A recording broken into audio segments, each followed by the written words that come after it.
Alors aujourd'hui, j'ai mal à la gorge. J'ai mal à la gorge. J'ai sorti les pastilles. Ça veut dire quoi? Ça veut dire chakra-gorge. Il y a quelque chose qui me reste coincé en travers de la gorge. Je dois exprimer quelque chose, une émotion refoulée, quelque chose qui m'est resté coincé, que je n'arrive pas à sortir. Alors, comme à l'habitude, l'exercice du petit bonhomme allumette est fabuleux, pratique, facile. Et ben, je vais le faire en direct avec vous. Je n'ai même pas préparé, juste les petites phrases en fait qui vont me faire travailler sur le sujet. Et si tu souhaites le faire avec moi, et ben on y va. Là, on va parler du code moral. Donc le petit bonhomme, comme d'habitude, tu te laisses guider, tu fais à l'identique le schéma que je te propose, ou bien tu gardes uniquement les phrases, les mots qui te parlent, c'est toi qui décides pour toi. Donc on va les faire un petit bonhomme bâton, donc c'est une technique simple qui permet de libérer le mental au niveau émotionnel et de prendre du recul sur certaines situations, avec certaines personnes, certaines problématiques personnelles, parfois très ancrées et très complexes, de façon vraiment fluide et facile. C'est très facile. On va aller couper ce qui nous relie de façon négative à cette situation. Et donc là, on va aborder la politesse, la sincérité, la modestie, le respect mutuel et le contrôle de soi quand la colère monte. C'est ça qu'on va aller rapidement travailler. Et j'ai mal à la gorge, bon sang de bonsoir. Allez, on y va, c'est parti. Donc, on fait notre bonhomme. C'est nous, comme toujours. Je le redis encore et encore, on ne peut travailler que sur nous-mêmes. Donc tu fais ton petit bonhomme, un bonhomme bâton, tout simple, avec le sourire toujours, même si on est moyennement en forme, un peu en colère ou irrité, le sourire. On souhaite, aller vers la lumière, le mieux, rayonner. Tu mets ton prénom et la première lettre du nom de famille. Si c'est Sylvine Richard, eh bien c'est sylvine.r que tu vas noter. Si tu t'appelles Martin Robuchon, eh bien ce sera martin.r tout simplement. Moi c'est Sophie.v. Nous allons faire un cercle. Donc c'est une méthode Jacques Martel. Ce n'est pas moi qui l'invente, c'est lui l'initiateur. Donc moi c'est une méthode que je travaille depuis des années maintenant, de façon quotidienne. Et c'est très simple à appliquer. Vous pouvez vous procurer le bouquin ou trouver des tutos sur internet, sur YouTube, mais allez voir Jacques Martel, parce qu'il y a des gens comme moi qui vont le proposer, mais souvent on va rajouter des petites choses à nous et c'est bien d'avoir la base. C'est lui l'initiateur, lui il explique parfaitement bien. Comme ça, c'est vous après justement vous appliquez selon ce qui vous parle à vous. Après moi je respecte au maximum les bases qu'il a mis en place, mais moi je rajoute ce qui me vient en canalisation, ce qui me vient en tête par rapport à mes ressentis, mes intuitions, c'est tout ça. Donc moi je vais l'utiliser avec ces mots-là et puis la technique, le sujet qu'on a envie de travailler. Donc vous pouvez mettre pause quand il y a besoin de prendre le temps pour le faire. Le cercle qui entoure notre bonhomme, avec 10 petits rayons, parce que si on laisse uniquement un cercle fermé, au niveau du mental, du cerveau, c'est comme si ça signifie l'enfermement. On le voit très bien quand on voit mes doigts d'ailleurs. Alors que, avec 2-3 petits rayons, tout de suite on est vers l'ouverture. On va faire un grand cercle à droite qui est vide pour l'instant, qu'on va les remplir ensemble. Et j'ai absolument rien préparé, donc si tu veux jouer le challenge avec moi, eh bien on va noter ce qui nous vient en tête. Je rappelle qu'il peut y avoir, ça peut provoquer, on peut avoir envie de pleurer, on peut avoir des maux de ventre ou mal à la tête, le temps qu'on fait l'exercice, parce qu'on bouge les émotions. Mais ce n'est que passager, faut pas se stresser, Le but c'est d'aller mieux, c'est pas d'être moins bien évidemment. Ok, donc si je te dis la politesse, c'est le respect d'autrui. Est-ce que tu as... Alors on va marquer politesse déjà. Politesse, respect, respect d'autrui. La politesse, c'est le respect d'autrui. Et on va noter deux situations. Une situation, c'est toujours très intéressant d'aller travailler. Est-ce que c'est bien de dire qu'on est victime de la vie, qu'il nous arrive plein de malheurs c'est souvent le cas. Mais c'est aussi également important d'aller voir aussi l'autre côté. À quel moment nous-mêmes avons-nous été des nuisibles? Parce que ça arrive, hein, des fois c'est inconscient, mais ça arrive. La politesse, le respect d'autrui. Donc réfléchis sans trop prendre de temps, mais tu peux mettre pause toujours hein, pour y réfléchir 2 minutes quand même. À un moment où toi-même tu as été impoli ou irrespectueux envers autrui. Alors moi, sans trop chercher, j'ai un moment de ma vie d'adolescente qui me revient, où j'étais arrivée à la maison, le dîner du soir avait... tout le monde s'était mis à table, en principe on devait arriver à l'heure, et puis moi, voilà, j'étais un petit peu... à pas faire comme les autres, et je suis arrivée, je me suis mis les pieds sous la table, en faisant plein de bruit, commencé à me servir, et tout le monde est resté... sans bouger parce que moi je pensais vraiment arriver super en retard, que tout le monde avait commencé à manger, alors qu'en fait non, personne s'était servi et j'ai été extrêmement impolie en commençant à me servir avant tout le monde en fait, comme ça sans dire trop grand chose. Et voilà, ça s'est mal passé. Voilà. Donc moi on va mettre impolitesse lors d'un dîner familial, lors d'un dîner familial,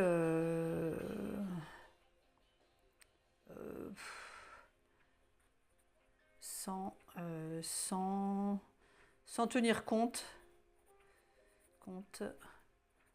d'autrui. Sans tenir compte des autres convives, en fait. C'était la famille. Voilà. Bon, moi, je sais ce que c'est, c'est l'essentiel. Donc, voilà, toutes les impolitesses. Ok, on va les couper avec ça. Donc, toi, si tu as quelque chose qui te vient, un jour où tu as été impoli ou irrespectueux envers autrui. Hop, on le note. À côté, on va noter un jour où on n'a pas été poli envers toi, où on a été irrespectueux envers toi. Alors pareil, faut pas trop réfléchir. Pardon. Eh bien, moi je vais noter toutes les fois où on est passé devant moi dans une file d'attente.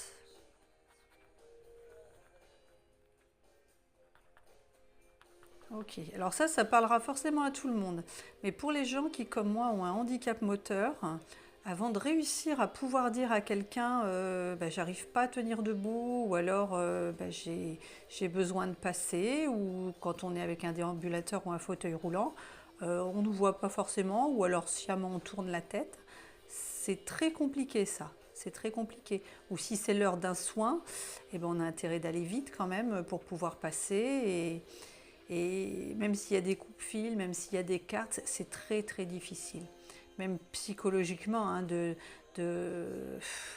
parfois moi j'aurais pu passer et par fierté, il n'était pas question, j'avais des douleurs épouvantables à attendre, mais il n'était pas question que je m'abaisse à demander de l'aide, à passer devant les autres, alors qu'au bout d'un moment, je tombe, moi si je suis trop longtemps debout, et il y a plein de gens qui sont concernés par ça. Et ça, ça se travaille. Donc moi, c'est ça, politesse, respect d'autrui.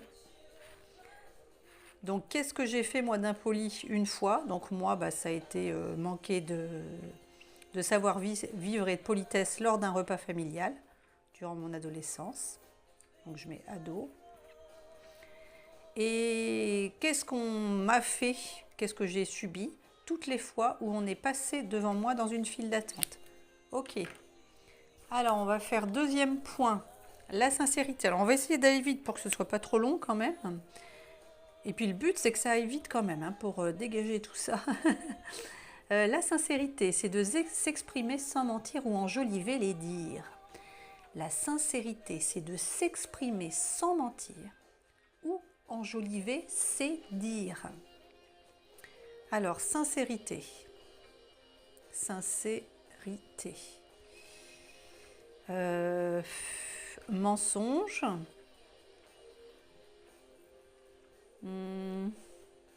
Et déguiser ses dires, en fait. Déguiser ses mots, ses paroles. Ok ? Alors, comme précédemment, une fois où tu n'as pas été sincère et une fois où on n'a pas été sincère avec toi ou alors où on t'a menti. Alors moi, ça va être très rapide. Sincérité, mensonge, déguiser ses paroles.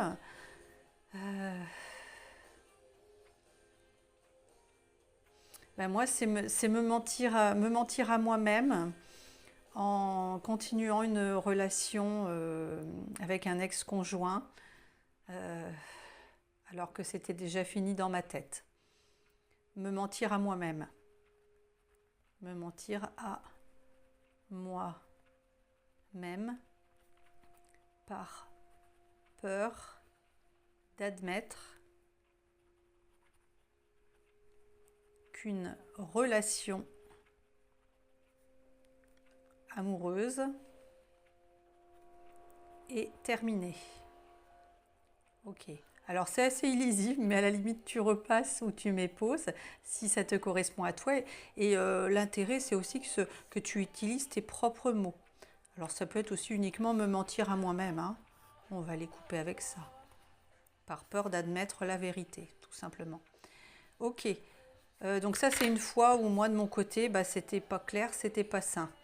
Et une autre fois où on m'a menti ou alors on m'a trahi ou alors on a déguisé des paroles pour pas trop me dire la vérité.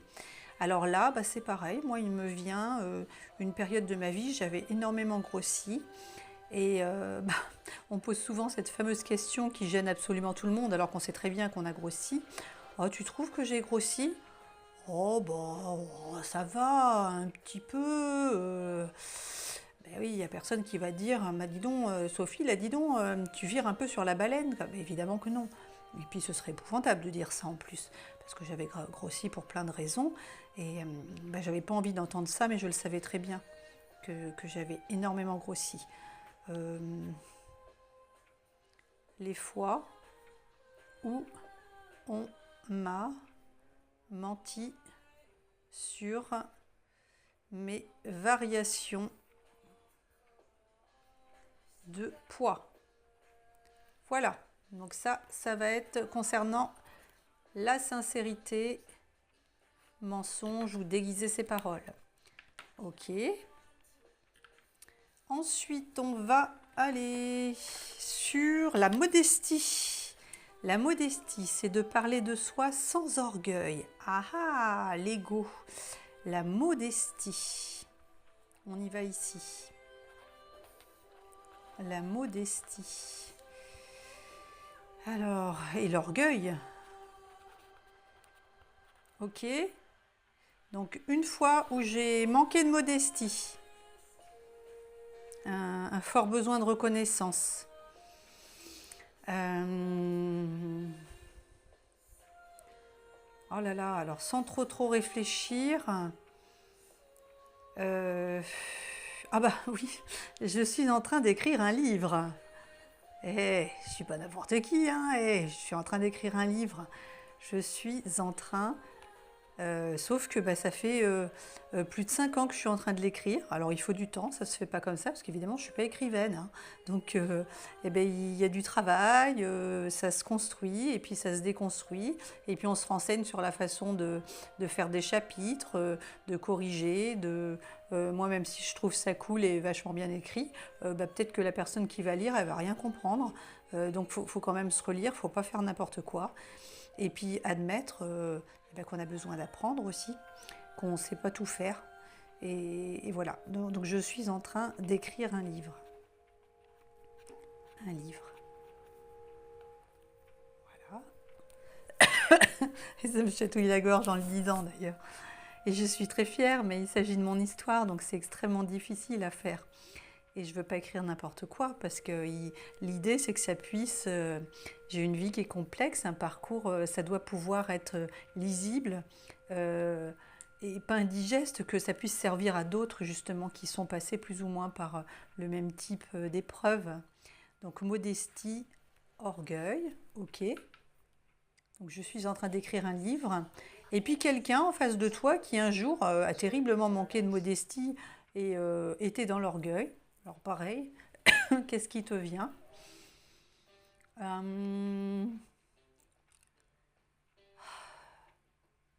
Alors, tu peux avoir eu l'impression, la personne, elle était peut-être pas orgueilleuse, mais c'est une impression que tu avais toi, qui te rappelait que toi, bah, tu n'étais peut-être pas aussi doué que lui ou elle en face.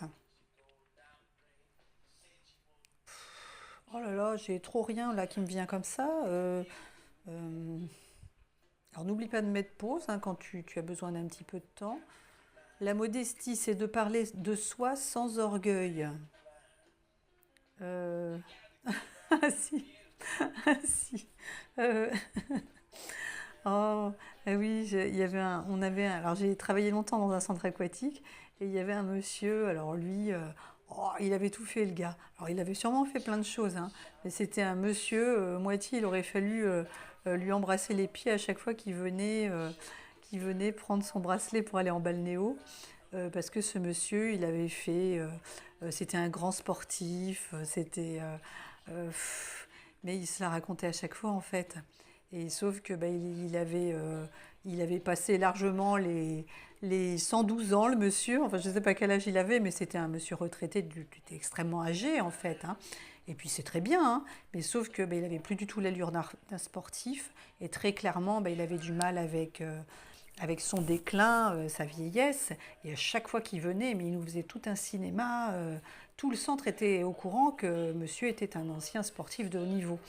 Et donc, ben, monsieur client, grand sportif de haut niveau.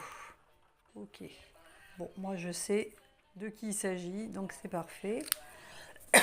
Bon, excusez-moi, je tousse tout le temps, mais c'est ce qui a motivé cette proposition de schéma. Et là, on va terminer donc sur le dernier, c'est le respect et le contrôle de soi.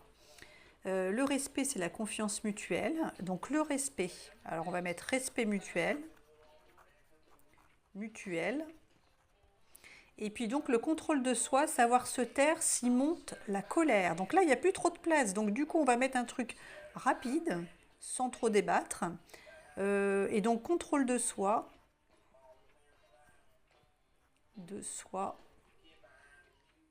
colère. Alors, respect mutuel. Est-ce qu'un jour tu as manqué de respect à quelqu'un? Est-ce que tu as manqué de respect à quelqu'un?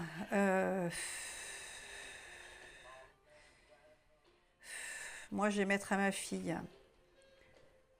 Un jour, j'ai dit à ma fille,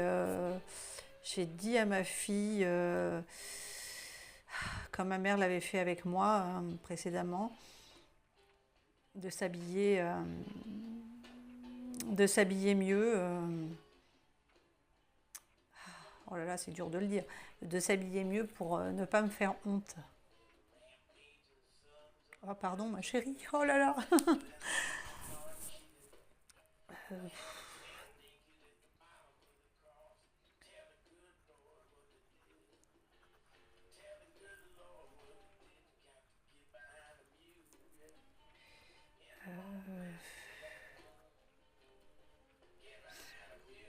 Ok.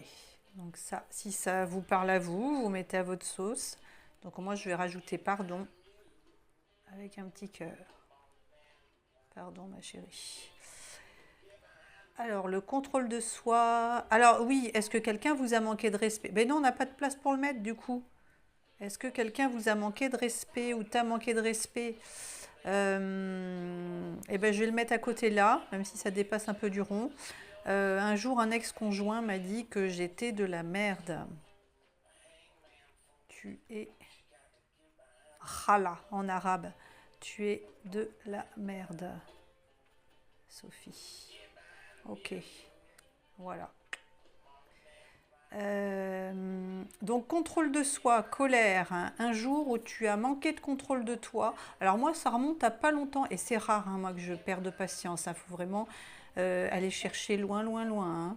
Hein. J'ai un voisin qui sur son balcon a crié, il était sous l'emprise de l'alcool, il a crié que j'étais une sorcière, enfin, il m'a insulté, alors il ne l'a pas fait qu'avec moi, hein, d'autres voisins, d'autres voisines y ont eu droit, chacun leur tour, mais en fait je suis allée le voir chez lui pour lui dire ces quatre vérités, et là, j'ai perdu le contrôle, en fait, parce que, bah, évidemment, ça ne s'est pas bien passé hein, quand il a ouvert la porte. Il y colportait plein de choses sur moi dans la ville où j'habite. Et je suis allée le voir en lui disant bah, qu'il fallait qu'il cesse, parce que c'était pas possible. Ça n'avait pas de sens. Et puis que je ne le permettais pas. Alors je ne l'empêcherai pas de parler, mais il était important que moi, je puisse aller m'exprimer, poser des limites quand même. Et là, bah, ça a été terrible. J'ai même failli me faire taper dessus d'ailleurs. Enfin bon, c'est un autre sujet. Et donc là, bah, j'ai fini quand même par dire 2-3 noms d'oiseaux, moi aussi. Hein. Et c'est quand même relativement rare que je fasse ça. Donc perte de contrôle avec Didier, parce qu'il s'appelle Didier, Mister Voisin, la grognon. Ok, perte de contrôle avec Didier. Et alors, une autre fois, donc c'est illisible, hein, mais bon, vous vous écoutez, vous mettez pause et tu notes, toi, ce qui te concerne, toi, bien sûr, avec ta situation. Donc, manque de contrôle de soi, quelqu'un qui a perdu le contrôle avec toi, qui a fait exploser sa colère. Alors, à l'opposé, donc moi, j'ai perdu le contrôle. Bah, je vais mettre aussi. Oh, mais non, c'est bête, faudrait aller chercher plus loin, parce que ça marche aussi avec lui, du coup. Bah si, tiens. Euh, avec une dame qui a refusé, alors c'est pareil, c'est assez récent, qui était en désaccord avec ma façon d'être et ma façon de faire, qui est contre tout ce qui est médecine alternative, médecine douce, parallèle et tout. Puis je reste une magnétiseuse, donc effectivement, bah, tout le monde n'est pas en accord avec ça. Puis moi, je suis OK, hein, je force personne. Mais moi, je ne peux pas me renier. Je sais ce que je fais, je sais qui je suis et je ne vais pas te dire uniquement ce qui te fait plaisir parce que tu es contre tout ça. Moi, je pratique ces médecines-là, donc j'en parle, mais je respecte quand même que chacun ait son propre avis. Mais c'est toujours la même chose, ce n'est pas parce que tu ne le vois pas, que tu ne pratiques pas, que tu n'y crois pas, que ça n'existe pas. Donc, eh bien, on va mettre échange téléphonique